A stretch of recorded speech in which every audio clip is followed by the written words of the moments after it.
Hello church, एक बार फिर से अर्बन लाइफ फेलोशिप के ऑनलाइन मैसेज में आप सबका स्वागत है। I welcome you in the name of Jesus. और आइए हम नहमाया के चैप्टर 5 को देखेंगे। And I call Shikha, she will come and she will read for us नहमाया chapter 5।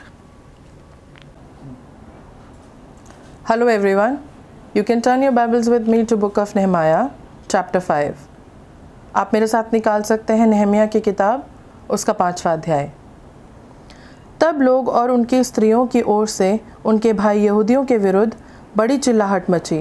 कुछ तो कहते थे, हम अपने बेटे बेटियों समेत बहुत प्राणी हैं, इसलिए हमें अन्न मिलना चाहिए कि उसे खाकर जीवित रहें।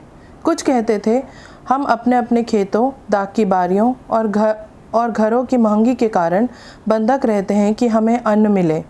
फिर कुछ यह कहते थे, हमने राजा के कर के लिए अपने अपने खेतों और दाख की बारियों पर रुपया उधार लिया, परंतु हमारा और हमारे भाइयों का शरीर और हमारे और उनके बच्चे एक ही समान हैं, तो भी हम अपने बेटे बेटियों को दास बनाते हैं।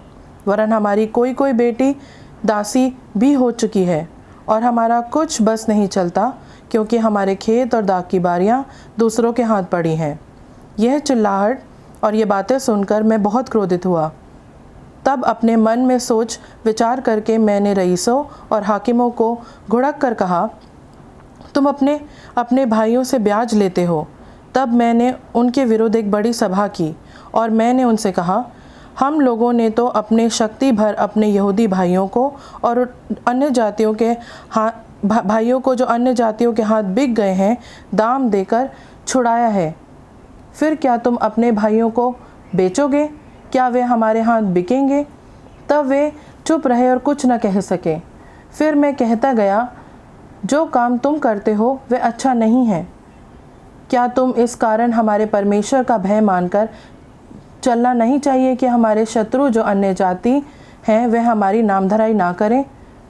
मैं भी और मेरे भाई और उनके सेवक रुपया और अनाज उधार देते हैं, परंतु हम इसका ब्याज छोड़ दें।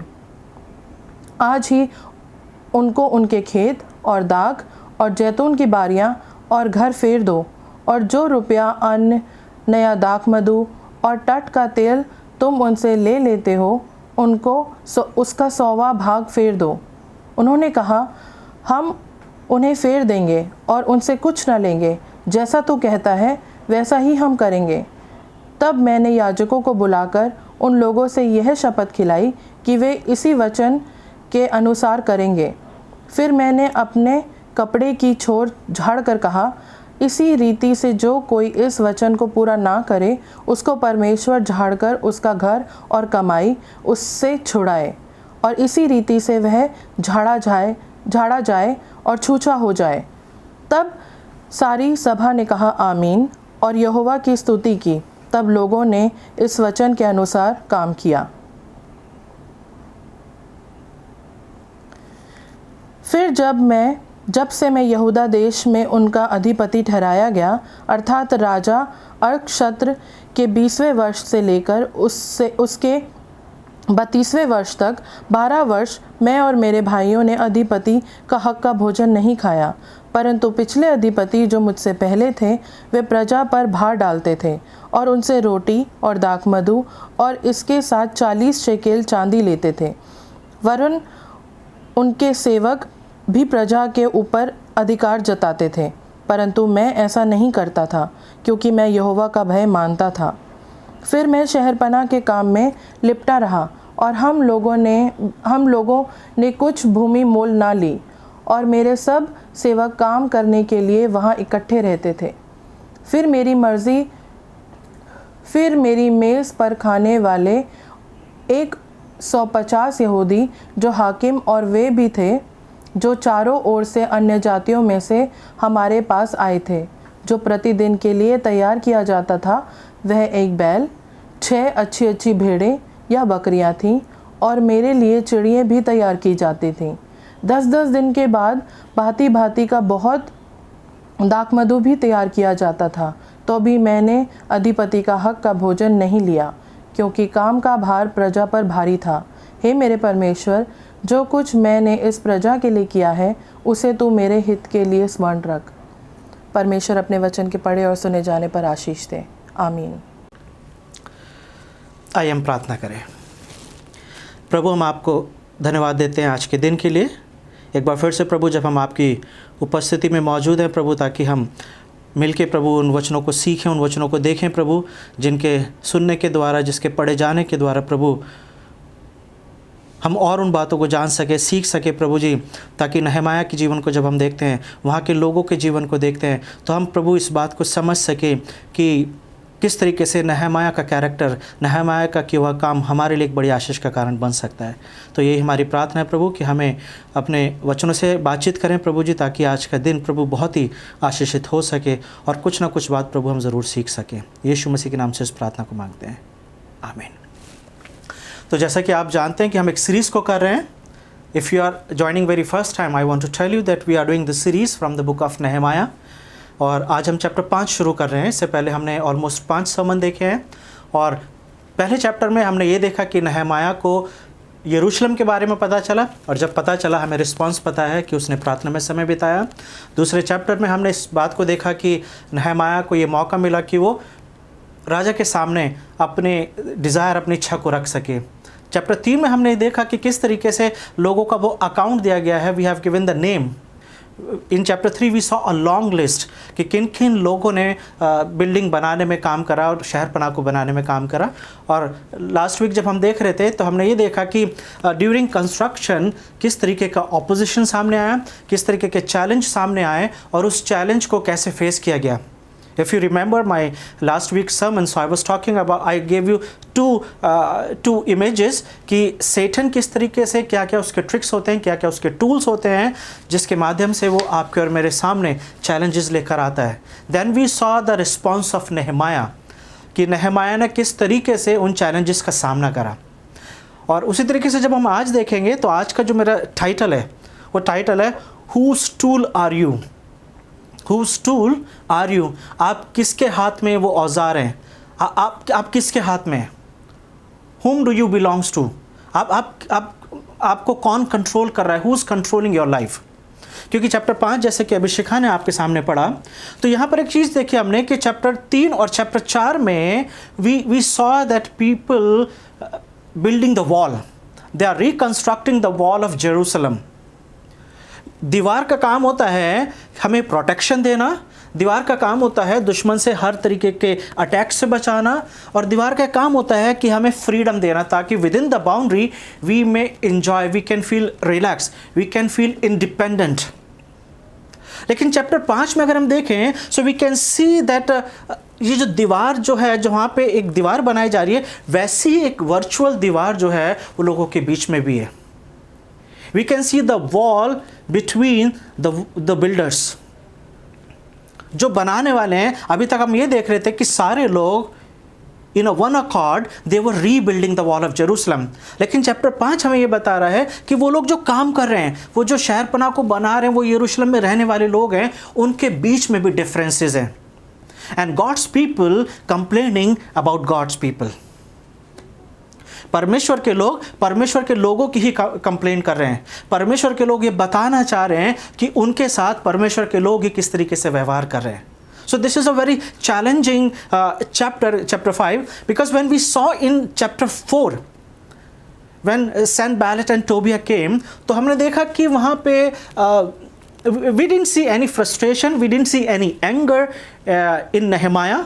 नहमाया कूल है, आराम से वो उसने प्रार्थना करी, वो लोगों का फोकस को कंस्ट्रक्शन में ही रख रहा है, और एक सिंपल तरीके से काम हो रहा है, ऑपोजिशन हो रहा है, but prayerfully he handle the opposition. लेकिन चैप्टर 5 में हम पहली बार देख रहे हैं कि जब नहमाया के सामने ये कंप्लेंट्स आई, तो 6 वर्ष में लिखा हुआ है कि नहमाया जो है क्रोधित हो गया। नहमाया को जब ये पता चला कि क्या क्या कंप्लेंट जब उसे सुनने को आई, तो वहाँ पे लिखा है बहुत ज़्यादा क्रोधित हो गया।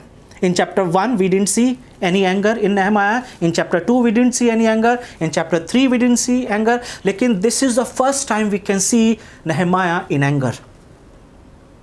तो चैप्टर 5 को जो है हम 4 भागों में बांट सकते हैं।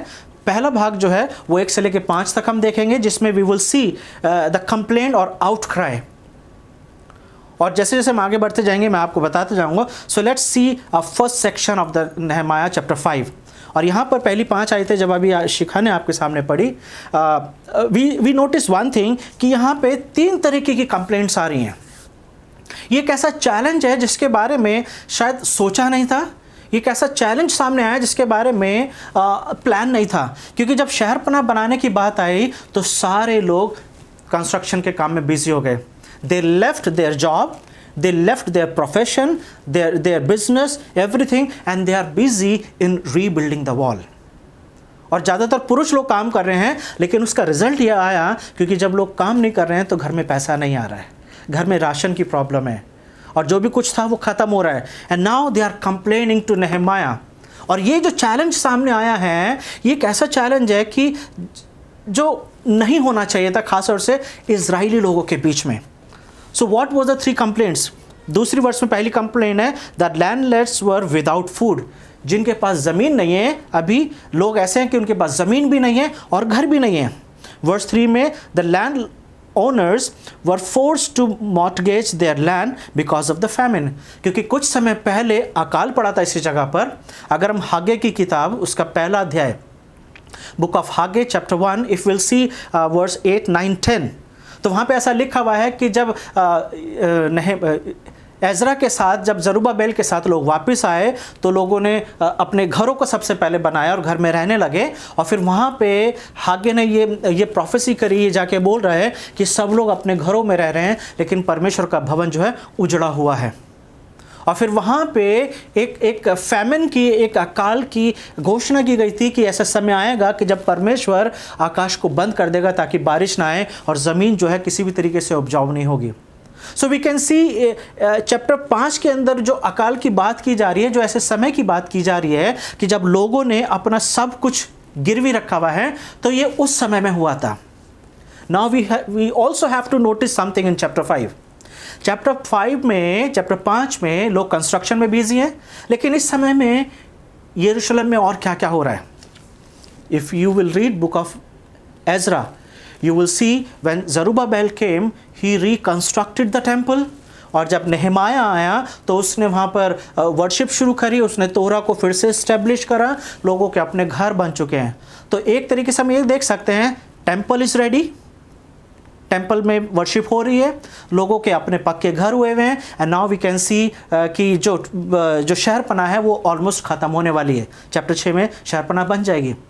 सो एवरीथिंग इज़ इन ऑर्डर, हर एक चीज़ सही जगह पर है. लेकिन एक प्रॉब्लम है, और वो प्रॉब्लम क्या है? Still the heart of people, the life of people of God is not in order. कहाँ थे ये लोग? ये लोग बाबुल की गुलामी में गए थे 70 साल की. What was the reason that they went to in the captivity?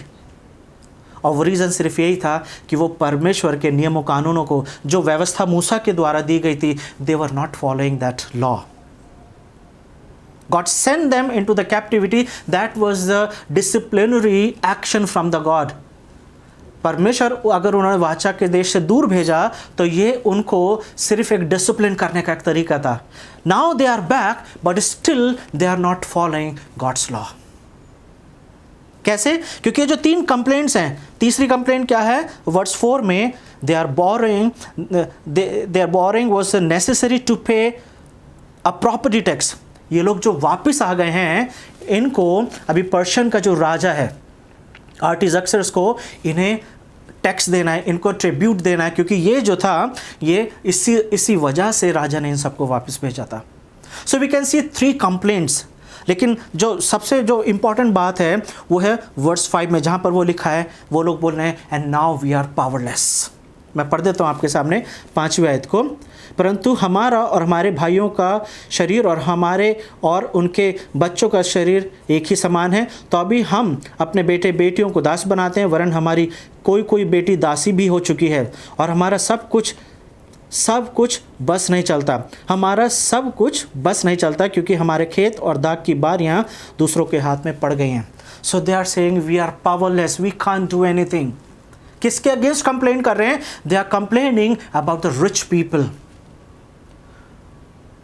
परमेश्वर के ही वो लोग हैं जो गरीब हैं, जिनको हर एक चीज़ के लिए पैसा चाहिए, खाना चाहिए, और जब नहीं होता है तो वो रिच लोगों के पास, जो कि इज़राइल के ही लोग हैं, वो भी प्रभु के लोग हैं, और वो लोग इस चीज़ का फ़ायदा उठा रहे हैं।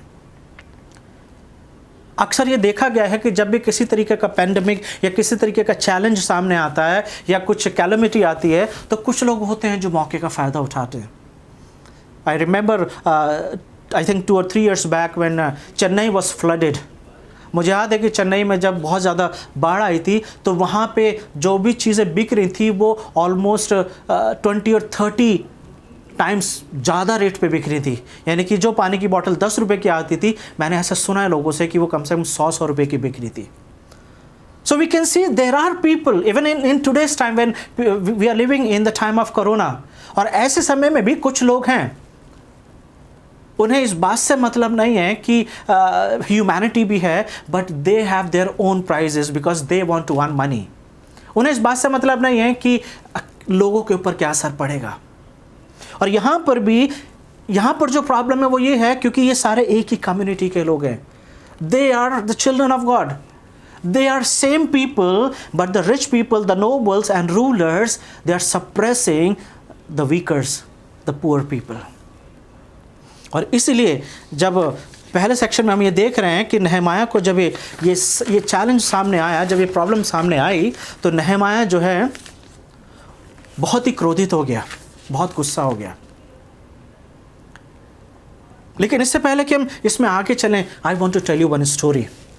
और स्टोरी में आज मैं आपको बताना चाहता हूँ एक स्टोरी एक लड़की की जिसका नाम था एमी कारमाइकल। ये आपने सुना होगा, एमी कारमाइकल। एमी कारमाइकल जो थी ये आयरलैंड में पैदा हुई थी, और जब आयरलैंड में पैदा हुई थी तो ये बहुत ही अच्छे और वेल्दी घर में पैदा हुई थी। लेकिन एक समय ऐसा आया कि इसके फादर का बिज़नेस नहीं चला, इनका अपना फ्लोर मिल का काम था, उनकी अपनी मिल्स थी, और काम रुक गया, बिज़नेस सारा ठप हो गया। इसकी वजह से उसके फादर की हालत ख़राब होती चली गई, एंड फाइनली ही डाइड। और ये जो एक बहुत ही लग्जरी लाइफ जी रहे थे Amy, now they have to survive on a very minimal expenses. वो लग्जरी ख़त्म हो चुकी थी। और एक बार की बात है कि जब वो चर्च से वापस आ रही थी, तो उसने बहुत ही एक ओल्ड लेडी को देखा जो ठंड के समय में पूरे कपड़े सही से नहीं ओढ़े हुए थे, and she was very dirty, she was hungry. और एमी जो थी, शी फील्ड विथ कंपैशन, वो जाके उसकी मदद करने लगी। But at the same time she saw कि चर्च के जो दूसरे लोग आ रहे हैं, दे इवन डिडंट बॉदर। उन्होंने देखा भी नहीं कि वहाँ पे एमी क्या कर रही है। वो अपने भाई के साथ उस लेडी की हेल्प कर रही थी। और Amy felt really bad, she felt ashamed कि चर्च के लोगों को जो करना चाहिए, चर्च के लोग वो नहीं कर रहे हैं।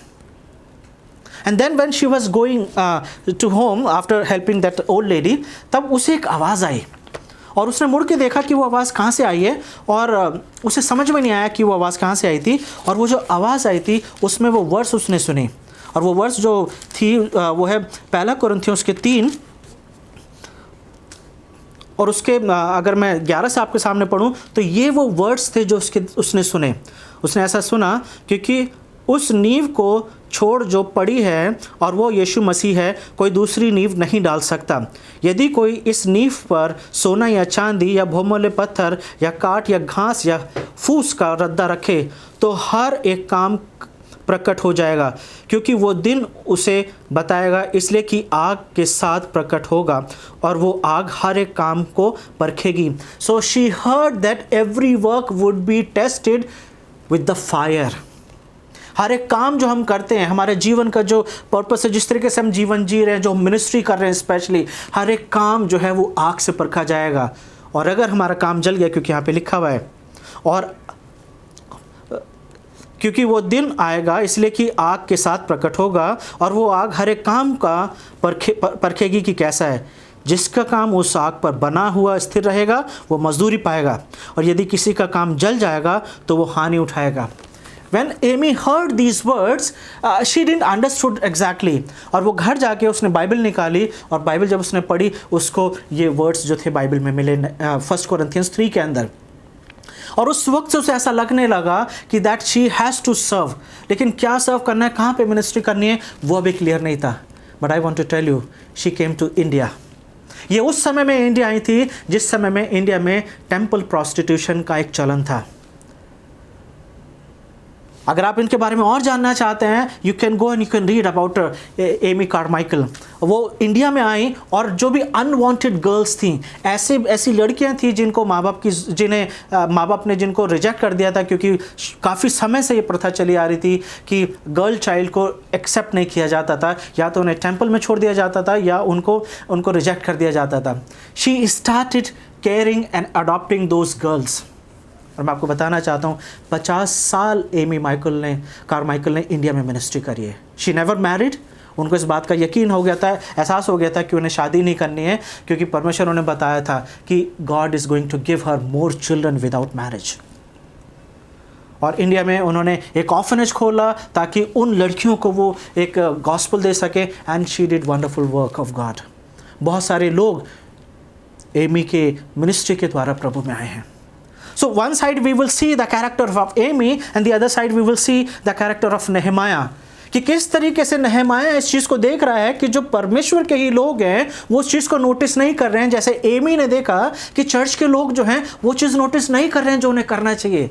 This is church job that they should stand in the gap, they should raise the voices.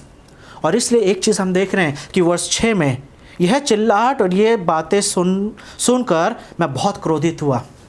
पहला रिस्पॉन्स जो है, दूसरा पॉइंट जो है कि नहमाया को बहुत गुस्सा आया। लेकिन जब गुस्सा आया तो उसके बाद उसने क्या करा? Generally when you and I get anger, what we do? अक्सर गुस्से में कुछ गलत ही होता है। और नीति वचन में क्या लिखा हुआ है? गुस्सा तो करो लेकिन पाप मत करो। सो नहमाया को गुस्सा आया, लेकिन उस गुस्से में उसने कुछ नहीं करा, क्योंकि 7वें वर्ष में क्या लिखा हुआ है? तब अपने मन में सोच विचार करके मैंने रईसों और हाकिमों को घुड़क कर कहा। So first he got angry, then in verse 7 he consulted himself. उसने अपने आप में सोचा कि मुझे करना क्या है, how to handle this problem. जब in chapter 4 when Sanballat and Tobiah and the Arabs people came, we don't see that he got angry। हमें नहीं दिख रहा कि वो बहुत गुस्सा हो गया है, झुंझला रहा है या परेशान हो गया, क्योंकि वहाँ पे उसने सिंपली प्रार्थना करी और उस प्रॉब्लम को सॉल्व करा। Now this is the matter of God's people. और परमेश्वर के लोगों का न्याय कैसे करना है, और यहाँ पर बहुत खूबसूरती के साथ हम नहमाया को देख रहे हैं कि वो किस तरीके से परमेश्वर के लोगों का न्याय कर रहा है। उसने वहाँ पे लिखा हुआ है, सबसे पहले उसने नोबल्स एंड द रूलर्स यानी कि रईस और हाकिमों को घुड़का, यानी कि उनको डांटा, तुम अपने अपने भाइयों से ब्याज लेते हो। The very first allegation. Now Nehemiah started putting allegation, तुम अपने भाइयों से ब्याज लेते हो। मुझे याद है काफ़ी साल पहले की बात है, और 8-9 साल पहले की बात है। मैं एक ट्रेनिंग में था, दिल्ली में ही मैं एक ट्रेनिंग कर रहा था, उसको नाम को नहीं बताऊंगा मैं। और वहाँ पे एक और व्यक्ति था, प्रभु का दास था, वो भी ट्रेनिंग में आए हुए थे। और ब्रेक में हम लोग ऐसी बात कर रहे थे कि क्या करते हैं, और उसने बताया कि मेरा बिज़नेस है कि मैं लोगों को ब्याज पे पैसा देता हूँ। और मैंने उनसे पूछा कि आप ट्रेनिंग भी कर रहे हैं और आप प्रभु के लोग हैं, and you are evangelist and you are doing this training, and do you think it is a right way, it's a right thing to give money and you take interest? उन्होंने बोला ये मेरा बिज़नेस है कि मैं ब्याज पे पैसे देता हूँ और मुझे इंटरेस्ट मिलता है। और मैंने उन्हें थोड़ा बहुत समझाने की कोशिश करी, लेकिन उन्होंने नहीं सुना। आई डोंट नो, आप भी ऐसे लोगों को जानते होंगे, प्रभु के लोगों को, जो ब्याज पे पैसा देते हैं और वो ब्याज भी लेते हैं। अगर आप ऐसे हैं या आप ऐसे लोगों को जानते हैं, then today is a sermon for you. क्योंकि यहाँ पे नहमाया ने सबसे पहले क्या बोला? तुम अपने अपने भाइयों से ब्याज लेते हो। तब मैंने उनके विरोध एक बड़ी सभा करी। Now we have to see the challenge of a leader. Nehemiah एक लीडर के रूप में यहाँ पर आया है। अभी तक हमें ये नहीं बताया था नहमाया ने अपने मुंह से कि वो यहाँ पर किस पोजीशन के साथ आया है, लेकिन चैप्टर 5 हमें इस बात को बता रहा है that Nehemiah came in chapter 2 as a governor of Jerusalem.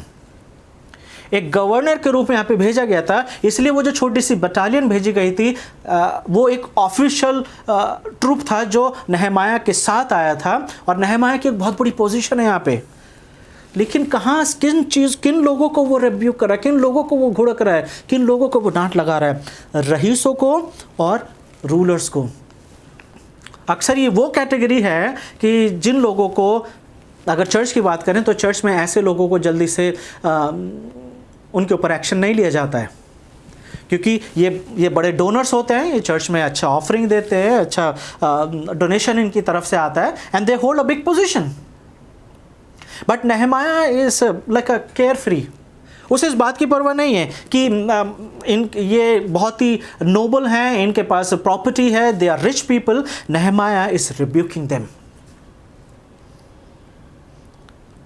और फिर उसने बोला कि तुम कैसे ब्याज ले सकते हो। From where Nehemiah is talking to this people. Nehemiah जो है, जब नेहमाया के सामने 3 चैलेंजेस आए कि लोगों के पास ज़मीन नहीं है और खाने के लिए नहीं है, पैसा नहीं, खाने के लिए पैसा नहीं है, अनाज नहीं है, या उनकी ज़मीनें किराए पे ले ली गई हैं, और यहाँ तक हो रहा था कि अगर किसी के पास पैसा नहीं है, यानी कि इंटरेस्ट देने के लिए नहीं है, तो उनके बच्चों को ज़बरदस्ती गुलाम बनाया जाता था। मेरे साथ निकाल लीजिए निर्गमन उसका 22 और उसका 25। Exodus chapter 22 and verse 25 I am reading. यदि तू मेरी प्रजा में से किसी दीन को जो मेरे पास रहता हो रुपए का ऋण दे, तो उससे महाजन के समान ब्याज ना लेना। If you are giving money to a poor, don't take interest. This was the law. This was a law of Moses. ये व्यवस्था में लिखा गया था कि अगर किसी को पैसा दिया जा रहा है उसकी ज़रूरत पे, तो सिर्फ उतना ही पैसा वापस लेना, लेकिन ब्याज नहीं लेना। और ये लोग क्या कर रहे हैं, ये लोग अपने ही भाइयों से ब्याज ले रहे हैं। इसका मतलब एक चीज़ साफ है कि गुलामी से वापस आने के बाद भी लोग जो हैं व्यवस्था को फॉलो नहीं कर रहे हैं। और इसीलिए नेहमाया को जब गुस्सा आया और उसने सोचा, तो वो उनसे परमेश्वर के वचनों के द्वारा ही बात कर रहा है।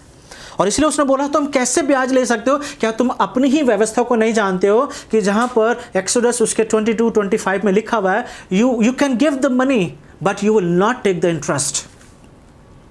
और उसके आगे वहां पे लिखा हुआ है, उसने एक बड़ी सभा बुलाई, यानी कि ही कॉल्ड एवरीबॉडी, हर एक जन वहां पर बुलाया गया ताकि इस प्रॉब्लम को एड्रेस किया जा सके। और उसके बाद 8वीं वर्स, और मैंने उनसे कहा, हम लोगों ने तो अपने ही शक्ति भर अपने यहूदी भाइयों को जो अन्य जातियों के हाथ बिके हुए थे दाम देकर छुड़ाया है। Now नेहमाया is talking about that how people came from Babylon. वहाँ पे उनको, वो जो गुलाम थे, उनको कर्जा चुका के, नेहमाया की फैमिली ने कर्जा चुकाया होगा, लोगों ने एक दूसरे के लिए पैसा दे के उनको फ्री करा था, उनको रिलीज़ करा था। और यहाँ पर वो बोल रहा है, फिर क्या तुम अपने भाइयों को बेचोगे? क्या वे हमारे हाथ बिकेंगे? तब वे चुप रहे और कुछ ना बोल सके। Now they are quiet. क्यों चुप हैं? इसलिए नहीं क्योंकि वो लोगों से डर गए हैं, लेकिन इसलिए क्योंकि नेहमाया उनके सामने व्यवस्था से बातें कर रहा है। अगर आप लेविटिकस उसका 25 पढ़ेंगे, बुक ऑफ लेविटिकस और उसका 25 में पूरा लिखा हुआ है कि किस तरीके से अगर गुलाम हैं, तो उस समय में एक प्रोविजन था। God made a wonderful plan for the Israelites. वहाँ पे ऐसा लिखा हुआ है कि 6 साल तक आपके गुलाम जो हैं वो आपकी कस्टडी में रहेंगे, लेकिन 7th ईयर जो होगा, it would be the year of, this would be called the sabbatical year. और 7वां साल जो होगा, उस 7वें साल में गुलाम को पूरी आज़ादी है कि वो छुड़ाया जा सके। लेकिन यहाँ पर लोग नहीं छुड़ा सकते हैं because they don't have money. दूसरा प्रोविजन ये था कि हर एक 50 साल जो होगा, every 50 year would be the year of jubilee, और इस 50वें साल में हर एक गुलाम को आज़ाद किया जाएगा। Every slave would be released. उन्हें, अगर वो अपनी मर्जी से रहना चाहते हैं, only in that condition they can live with their master, otherwise they would be released. लेकिन ये जो पुअर लोग हैं, जो इस वक्त यरूशलेम में रह रहे हैं, जो गरीब लोग हैं, इनके पास ये भी चैलेंज नहीं, ये भी कंडीशन नहीं है कि वो 7 साल के बाद, पूरे होने के बाद, वो अपने फैमिली वालों को छुड़ा सकें, because we don't have money. और इसलिए रिच पीपल जो हैं, जो धनी लोग हैं, जो रईस लोग हैं, they are taking advantage of people. और इसलिए यहाँ पे ऐसे लिखा हुआ है कि when Nehemiah started talking from the scripture, they didn't find even the single word to say। फिर 9वीं वर्ष में लिखा हुआ है, फिर मैं कहता गया, जो काम तुम करते हो वो अच्छा नहीं है। क्या तुमको इस कारण हमारे परमेश्वर का भय मानकर चलना ना चाहिए कि हमारे शत्रु जो अन्य जातियाँ हैं वो हमारी नाम धराई ना करें. And now नेहमाया is saying you should fear the Lord. You don't even think that this is unethical, this is not even the biblical. And then we see in verse 10 and 11, मैं भी और मेरे भाई और सेवक उनको रुपया और अनाज उधार देते हैं, परंतु हम अनाज इसका ब्याज छोड़ दें. आज ही उनको उनके खेत और दाख और जैतून की बारियां और घर फेर दो. Now verse 10 and verse 11, we can see in verse 10 Nehemiah is saying stop right away, and in verse 11 Nehemiah is saying restore everything. Remember these two words. In verse 10 Nehemiah says stop what you are doing, and in verse 11 Nehemiah said restore everything. क्या क्या चीज़? उनके खेत वापस कर दो, उनकी दाख की बारियां वापस कर दो, उनकी जैतून की बारियां वापस कर दो, उनके घर फेर दो, और उनका जो भी कुछ तुम्हारे पास है, return everything. This is the commandment of the man of God. This is the order.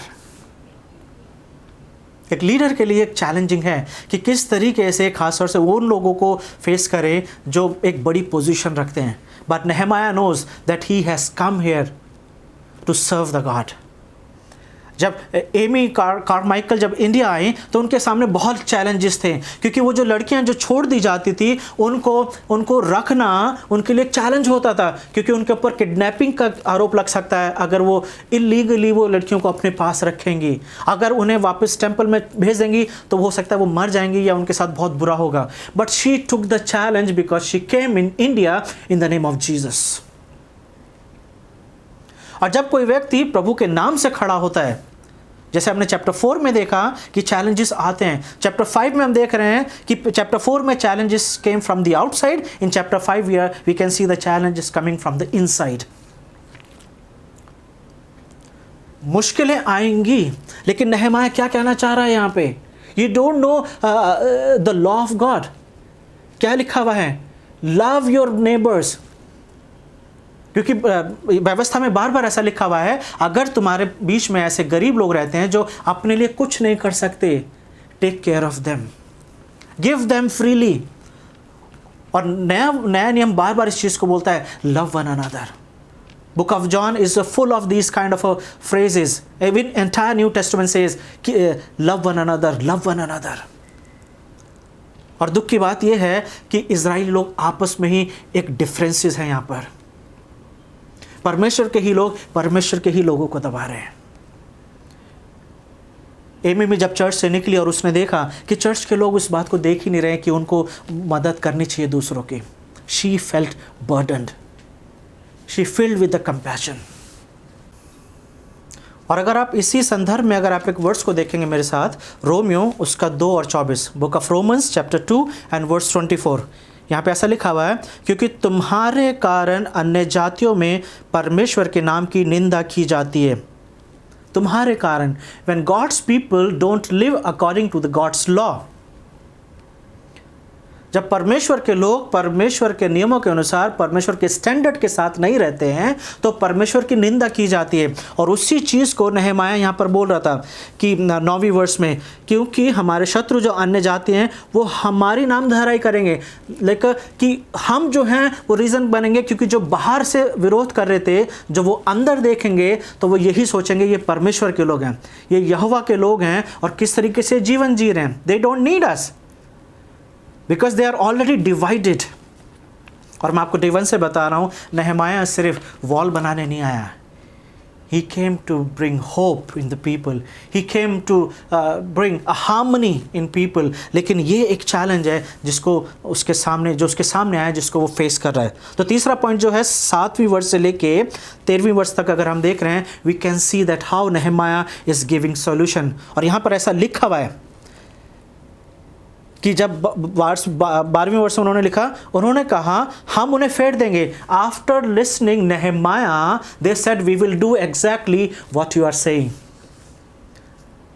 वो लोग तैयार हैं, उन्हें शायद गलती का एहसास हो गया है, या उन्हें परमेश्वर ने कन्विक्ट करा है, या लोगों का भय, कोई भी रीज़न हो सकता है. But they said we are ready, what you are saying we will do right away. But see the Nehemiah को सेटिस्फैक्शन नहीं हुआ उनके आंसर से। तो नहमाया क्या कर रहा है, और उनसे कुछ ना लेंगे, जैसा तू कहता है वैसा ही हम करेंगे। तब मैंने याजकों को बुलाया। Now Nehemiah is not satisfied, he called the priest. Now Nehemiah is going very systematically. Nehemiah is going according to the law. No verbal acceptance, वो जो भी बोल रहे हैं उसको एक्सेप्ट किया जाएगा, लेकिन नहमाया चाहता है कि अब प्रीस्ट जो हैं वो पिक्चर में आए और प्रीस्ट जो हैं वो इस काम को करें। याजकों को बुलाया और उन लोगों को ये शपथ दिलाई कि वे इसी वचन के अनुसार करेंगे। So now every priest is talking to these rich people and these rulers. और अभी नहमाया से बात कर रहे थे, now priest is talking to them, और अब वो ओथ ले रहे हैं, शपथ ले रहे हैं कि हम अभी फेर देंगे, सबका सब कुछ वापस कर देंगे, we will stop right away and we will restore everything. लेकिन यहाँ पर भी नहीं रुका है नहमाया। उसके बाद नहमाया ने क्या करा, शपथ देने के बाद, फिर मैंने अपने कपड़ों को झाड़ कर कहा, इसी रीति से जो कोई इस वचन को पूरा ना करे उसको परमेश्वर झाड़ कर उसका घर और उसकी कमाई उससे छुड़ाए। तो उसने अपने ही कपड़े झाड़ कर, this is the third condition that Nehemiah put. Number 1, he make them realize that they are doing wrong, और उन्होंने बोला जैसा तू बोल रहा हम वैसा करेंगे। नंबर 2, उन्होंने शपथ खाई वहाँ पे, Nehemiah asked them to make a oath, और वहाँ पे जो प्रीस्ट हैं उन लोगों ने, याजक जो लोग हैं उन्होंने वहाँ से शपथ दिलवाई। तीसरा, नेहमाया एक कंडीशन रख रहा है कि जैसे मैंने अपने कपड़े झाड़े हैं, अगर तुमने अपने कहे हुए शब्दों को पूरा नहीं करा तो परमेश्वर तुम्हें तुम्हारे घर से, तुम्हारी कमाइयों में से तुम्हें अलग कर दे, और तुम्हें बिल्कुल अलग कर दे। और यहाँ पर तब सारी सभा ने कहा आमीन, यहोवा की स्तुति हो। Now you can see one thing, in chapter 1 we didn't see people praising God, in chapter 2 we didn't see people praising God, in chapter 3 we didn't see, in chapter 4 we didn't see. This is the first time the book of Nehemiah records that people said amen, hallelujah, praise the Lord.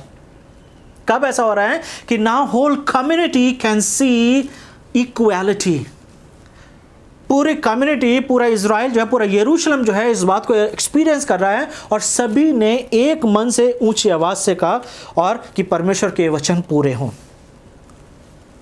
So this is the action of a man of God.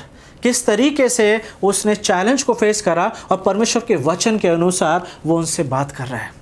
अक्सर challenge tough होता है जब challenge अंदर से आता है, और जैसे कि मैंने आपको बताया कि आज का जो मेरा टाइटल है वो ये है, हुज टूल आर यू, या in whose hand are you. कुछ लोग हैं जो maybe they are tool of Satan, and maybe there are some people they are tool of God. What kind of a person are you? क्या आप इस तरीके के लोग हैं कि आप जहाँ भी जाते हैं आपके जाने से प्रॉब्लम हो जाती है? Or maybe you are a kind of a person whenever you open your mouth you creates problem. या आप एक ऐसे व्यक्ति हैं कि जिस भी ग्रुप में आप जाते हैं, जिन भी लोगों के बीच में आप जाते हैं, वहाँ पे डिस्टर्बेंस हो जाती है आपकी वजह से। और maybe you are the person of peace, आप ऐसे व्यक्ति हैं कि जब आप लोगों के बीच में होते हैं आप उन्हें एनकरेज करते हैं, आप उन्हें मोटिवेट करते हैं, आप उन्हें उत्साहते हैं ताकि वो विश्वास में बढ़े रहें। क्योंकि अगर आप उन बातों को नहीं कर रहे हैं जो परमेश्वर के लोगों को करना चाहिए, then definitely you are a tool of Satan. और अगर आप लोगों को एनकरेज करते हैं, लोगों को सिखाते हैं, लोगों को बढ़ा रहे हैं, लोगों को प्रभु में एनकरेज कर रहे हैं ताकि वो और प्रभु में बढ़ सकें, वो विश्वास में बढ़ सकें, then definitely you are in the hand of God. You examine yourself, what kind of a person are you. क्या लोग आपको इस चीज़ के लिए बोलते हैं कि आप जब बोलते हैं, जब आप सिखाते हैं, जब आप कुछ करते हैं तो उससे एनकरेजमेंट मिलता है और सीखने को मिलता है, या लोग अवॉइड करते हैं आपको कि ये व्यक्ति जो है ये प्रॉब्लम क्रिएट कर सकता है। नेहमाया के सामने एक चैलेंज है, लेकिन नेहमाया ने जिस तरीके से काम करा, लोग नेहमाया से दूर नहीं हो गए। They are saying amen, hallelujah, praise the Lord, because they can see Nehemiah, what Nehemiah is doing is this is the right way. गुलामी से वापस आ जाना काफ़ी नहीं है, परमेश्वर के वचनों के साथ जीवन बिताना ज़रूरी है। अगर आप 14 से लेकर 19 तक देखेंगे तो वहाँ पर आप देखेंगे कि नहमाया के कुछ लीगल राइट्स हैं जिसको वो नहीं लेना चाहता है। लीगल राइट्स ये हैं कि जो जिस जगह पर वो आया है वहाँ के लोग उसके खाने पीने का ध्यान दें, उसको कुछ फाइनेंशियल सपोर्ट करें। But नहमाया rejected all those rights. जैसे कि पौलुस बोला है कुरिन्थियों में कि मेरे ये अधिकार हैं, और पौलुस बोला है कि उन सब अधिकारों को मैं परमेश्वर के लिए छोड़ देता हूँ। I reject all those my rights. नहमाया भी जो वो बोल रहा है उसे करके दिखा रहा है। What he preached he also applied in his own life.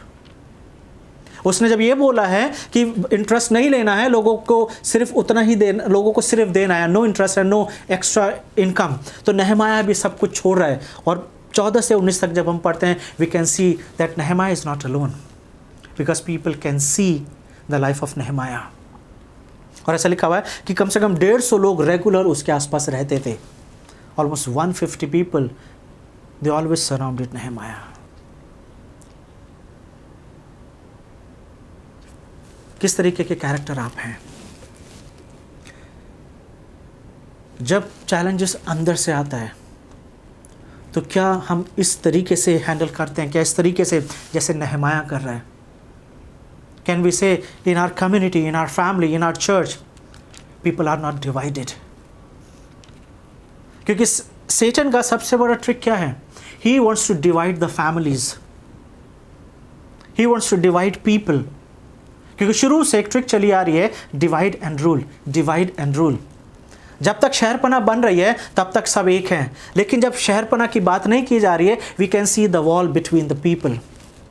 और अगर परमेश्वर के लोगों में ही एकता नहीं है, परमेश्वर के लोग इस बात को नहीं मानते that they should love one another, then how they will serve the God, how they will glorify God. Yeshu Masih अपने यूहन्ना के 17 वर्ष में वो जो याचकीय प्रार्थना कर रहे हैं, वो जो प्रीस्टली प्रेयर करिए, उस प्रेयर में बार बार ये आ रहा है, जैसे मैं और पिता एक हैं वैसे तुम भी एक बनो। Love one another, love one another. और जैसे पिता और मैं एक हैं वैसे तुम भी एक बनो। आज ज़रूरत है कि हमारे चर्चेस में वो यूनिटी, वो एकता होनी चाहिए। और ये लीडर्स का काम है कि ये हमें देखना है कि वो यूनिटी है कि नहीं है। कई बार लीडर्स ही ऐसे हैं जिनकी वजह से प्रॉब्लम्स आ सकती हैं या आ रही हैं कलीसियाओं में। But we have to see the life of Nehemiah. Nehemiah is not here to create problem, to raise wall between the people. He is here to bring the harmony. वो इसलिए यहाँ पर आया है ताकि लोगों के बीच में वो परमेश्वर का प्रेम, वो परमेश्वर का वचन जो है वो पूरी तरीके से दिखाई दे सके और लोग उसे एक्सेप्ट करें। नहमाया का जो लास्ट वर्स है जो मैं आपके सामने पढ़ना चाहता हूँ, कि जो 13वीं वर्ष के जो लास्ट लाइन है उसमें लिखा है, और यहोवा की स्तुति हो। तब लोगों ने 19वीं वर्ष की लास्ट आयत में आपके सामने पढ़ा, 19वीं वर्ष 5 का 19। हे मेरे परमेश्वर, जो कुछ मैंने इस प्रजा के लिए किया है उसे तू मेरे हित के लिए स्मरण रख। Whatever I have done, remember me and bless these people and bless me. Remember my work. Amy Carmichael भी जब आई तो उसके लिए भी यही वर्ड्स थे जो उसने 1 कोरिन्थियंस के जो वर्ड्स थे जो उसने सुने थे कि हर एक काम परखा जाएगा। And now she came to serve the Lord. और वो ऐसे काम को कर रही है ताकि जब उसका काम परखा जाए तो आग में जल ना जाए। That kind of a work she did in India. नहमाया भी जिस तरीके का काम कर रहा है, नहमाया ये चीज़ बोल रहा है कि हे परमेश्वर, जो कुछ मैंने इस प्रजा के लिए किया है उसे तू हमेशा याद रखना। Remember my work, what I have done in your name for these people. आप और मैं भी इस तरीके से प्रार्थना कर सकते हैं। आप और मैं भी ये वर्ड्स बोल सकते हैं जैसे नहमाया बोल रहा है, जैसे एमी कार्माइकल ने बोला, जैसे प्रभु यीशु मसीह ने बोला 17वें वर्ष में यूहन्ना में कि हे पिता, रिमेंबर देम, प्रोटेक्ट देम। उनको बचाना है। किससे बचाना है? उस आने वाले अटैक से। You and I have to stand in the gap to serve the Lord. आज बहुत सारे ऐसे लोग हैं जिन्हें आपकी और मेरी ज़रूरत है, और वो तभी हो सकता है जब हम अपनी आंखों को बंद नहीं करेंगे बल्कि खोलेंगे और चैलेंजेस को देख के we have to address the outcry of our people, और तभी परमेश्वर का जो कलीसिया है वो मजबूत होगी। आइए हम प्रार्थना करें। प्रभु, हम आपका धन्यवाद देते हैं आज के इस वचन के लिए, अध्याय 5 के लिए। प्रभु, जब हमने इस बात को देखा कि जो चैलेंज लोगों के अंदर था प्रभु जी, वो जो भेदभाव था, वो जो ऊंच नीच थी, वो जो अमीर और गरीबी का जो एक चैलेंज था प्रभु, उन सबको नहमाया ने एड्रेस करा। धन्यवाद देते हैं नहमाया की फेथफुलनेस के लिए प्रभु, कि किस तरीके से उसने प्रभु अपने काम को अंजाम दिया। प्रभु, मैं धन्यवाद देता हूँ उस बोल्डनेस को जो आपने उसे दिया। यही मेरी प्रार्थना है प्रभु, कि हम जब इस समय में रहते हैं, कलीसिया के समय में रहते हैं, यही बोल्डनेस प्रभु जी हर एक लीडर को, हर एक अगुवे को, हर एक पास्टर को हो प्रभु, ताकि कलीसियाएँ और मजबूत हो सकें। और अगर कुछ ऐसे चैलेंजेस हमारी कलीसिया में पाए जाते हैं, कुछ ऐसे डिफरेंसेस हमारे कलीसिया में पाए जाते हैं, तो वो सब दूर हो सके, ताकि हर एक जन, चाहे वो अमीर है चाहे वो गरीब है, हर एक जन पूरी तरीके से सिर्फ इस बात को याद रखे कि सलीब के नीचे हम सब बराबर हैं प्रभु। इसलिए प्रभु हमसे बातचीत करें अपने वचनों के द्वारा, ताकि हम सब प्रभु जी आपके और नज़दीक आते चले जाएं। यीशु मसीह के नाम से इस प्रार्थना को मांगते हैं, आमीन। और जैसा कि हम देख सकते हैं कि नहमाया सब कुछ छोड़ के परमेश्वर की सेवा करने के लिए यहाँ पर आया है। जैसे प्रभु यीशु मसीह सब कुछ छोड़ के यहाँ पर सेवा करने के लिए आए। एमी कार्माइकल अपने घर को सब कुछ छोड़ के यहाँ पर सेवा करने के लिए आई है।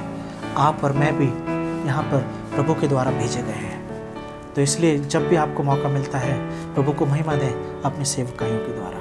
God bless you, have a wonderful week.